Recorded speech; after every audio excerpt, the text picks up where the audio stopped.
very acrid smell in the air from the effluent. The video, posted on YouTube by the Caribou Regional District, was shocking to view. A breach of the Mount Polley copper gold mine tailing pond, especially at a time when the region was expecting banner returns for salmon populations.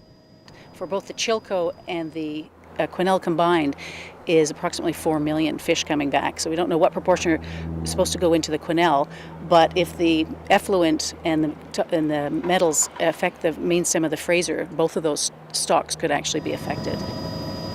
Though it's difficult to pinpoint exactly what chemicals and elements are present in the waste, the experts can draw on parallels elsewhere. Some of them are bad and some of them are acceptable. There's a whole arsenic, copper, what you would expect.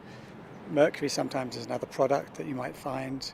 Selenium is something of concern to many mines, and the sulfate in the water is often flagged as being of concern once it gets discharged into aquatic systems. It may take several years to determine the impacts of the breach, but Dr. Phil Owens says whatever the impact to the virtually pristine ecosystem will undoubtedly be felt down the chain. And we don't know at the moment, this moment in time, exactly what's in that the water that's been discharged. But we know from experience it's likely to be a lot of nasties, and we know that in combination they're not particularly good for aquatic organisms. And obviously there's concern for drinking water and human health as well, which is why we've seen this drinking water ban issued by the...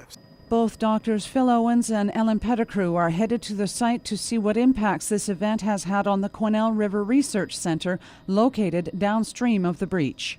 We're monitoring the groundwater now, and we'll continue to monitor that. They've told the water advisory is for everybody on surface water from the lake as well as groundwater to just use bottled water now. So we'll be checking that to see if it percolates down into our well, into our groundwater well, and then track that for a while. Dr. Pettigrew says the Department of Fisheries and Oceans had plans to put a counting station at the centre, but isn't sure how this event will impact those plans. Cheryl Jan, CKPG News.